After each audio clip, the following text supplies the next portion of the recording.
You ask Tiger to solve. This deals with linear equations with one unknown.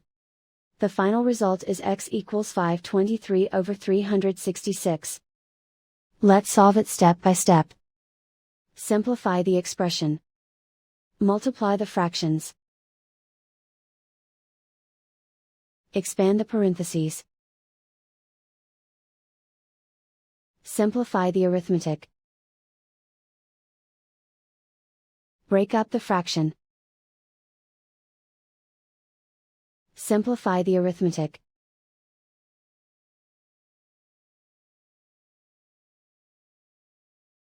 Group all constants on the right side of the equation. Add 61 over 6 to both sides. Combine the fractions.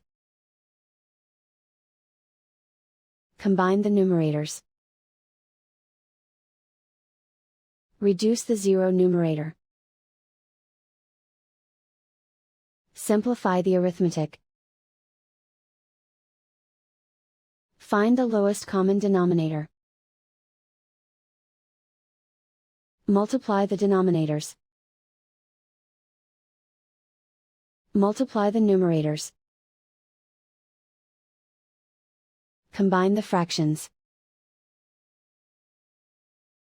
Combine the numerators. Isolate the x. Multiply both sides by inverse fraction 4 over 61.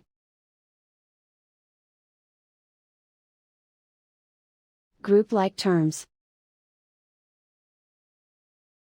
Multiply the coefficients. Simplify the fraction. Multiply the fractions. Simplify the arithmetic. And so the final result is x equals 523 over 366.